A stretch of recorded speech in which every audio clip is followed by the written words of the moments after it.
बहुत शीघ्र पिला माने तमर रिजल्ट रो जो मार्कशीट ओरिजिनल सर्टिफिकेट सबू कॉलेज को आसीबो केबे आसीबो मु तुमको डेट ती बतई दउची। एटा हमें देखिबा पूर्व वर्षर जो को डेट रे आसी थिला। देखो पिला माने कोन कोन आस्थिला आगे देखिबा। देखो तुमरो प्रथमत तमे रिसीव करिवो कॉलेज रु कोन ना ओरिजिनल सर्टिफिकेट। ठीक अछि कलेक्शन ऑफ ओरिजिनल सर्टिफिकेट रे कोन दिबो ना ओरिजिनल सर्टिफिकेट तुमरो जो देखो गोटे बोर्ड सर्टिफिकेट अछि सेंदी सीएचएससी सर्टिफिकेट गोटे सीएचएससी सर्टिफिकेट जोथरे कि मार्कशीट थिबो कंडक्ट सर्टिफिकेट मध्य आ माइग्रेशन ए तीनटा जिंस कंडक्ट सर्टिफिकेट मार्कशीट आउ माइग्रेशन सर्टिफिकेट ए तीनटा जिनिस तमरो बहुत शीघ्र आसी जीवो। केबे आसीबो मु तुमको कहि दउची।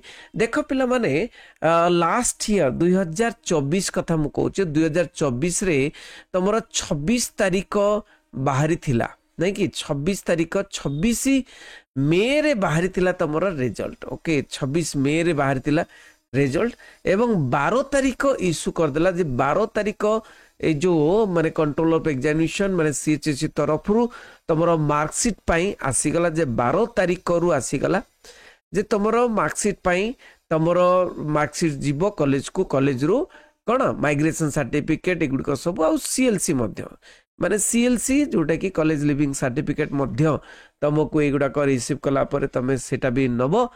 तेणु एठी मु कहि दिए ताले एठी कोन लेखाइतिला ना एठी लेखाइतिला जे 12 तारिख इश्यू होईची किंतु लेखाइची जे एचएस स्कूल्स बा हायर सेकेंडरी स्कूल रे 19/6 रु 2024 रु 25/6 भितरे माने केते दिन दउची ना मात्र 7 दिन दउची। 7 दिन भितरे कोन ना गवर्नमेंट हॉलिडेज नुए 7 दिन भितरे कलेक्शन करिवो। 7 दिन भीतर कलेक्शन करिवो लिखाई 19 तारिख रो कलेक्शन करिवो लिखाई तो 12 तारिख 12/6/24 रे इश्यू होईची। तो आज हे गला कोन ना 8 तारिख पिला माने आज 8 तारिख काली 9 तारिख तो 8-9 सपोज तुमको सेही बड़ी भाबरे तमरो 11 तारिख नहले 12 तारिख 11 तारिख नहले 12 तारिख तुमको नोटिस आसी जीवो।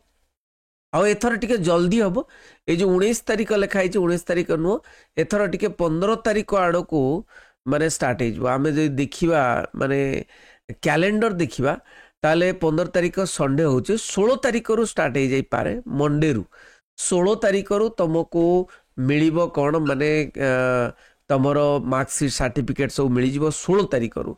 आउ जदि आमे कहबा एई सप्ताह रे माने एई सप्ताह रे 9 तारिख रु आरंभ हो 9-10 बहुत इंपोर्टेंट पिला माने ए जो +3 संपर्क रे डेट वाइज मध्य बाहरिबो +3 संपर्क रे डेट वाइज मध्य तमे देखिबो +3 संपर्क रे को डेट रे मार्कशीट को डेट रे प्रथम मेरिट लिस्ट बाहरिबो को डेट रे एडमिशन करिवो सब किछि जणा पड़ी जिवो second phase first phase everything. आउ किंतु 9-10 रे माने मंडे किबा ट्यूसडे बाहरिबो एवं तमरो सेही मंडे ट्यूसडे मध्य तमरो रिजल्ट मध्य माने मार्कशीट केबेरु रिसीव करिवो मते लागु जे सेही 16 तारिख रु रिसीव करिवो।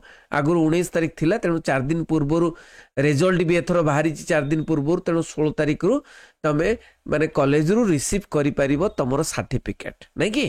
तेनु ए जो मार्कशीट सर्टिफिकेट तमे 16 तारिख रु रिसीव करि परिवो नै। ता पई गोटे कोन करिवा दरकार ता पई तुमको गोटे एप्लिकेशन लिखिया को पड़िवो।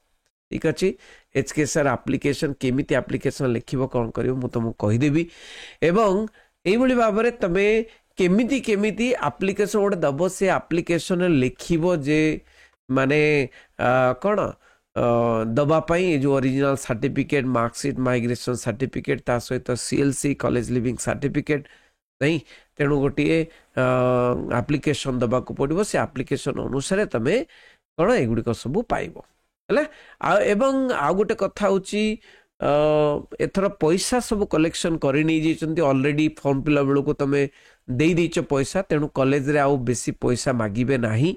कम सम जदि 50-100 टंका मागती ताले दब किसी असुविधा ना किंतु ए जो मार्कशीट पैसा माइग्रेशन सर्टिफिकेट पैसा सब तुम आगुरी दे सारिछ। ठीक अच्छे पिला माने 16 तारिख आम वेट करवा 16 तारिख रु मंडे रु तुमर मार्कशीट एवं रिजल्ट दिज्व एवं यही अनुसार मु तुमको कहली जोटा कि फ्यूचर माने को डेट रे आसीबो बोली ठीक अच्छी रही समस्त शेयर कर बंदी उत्कल जननी।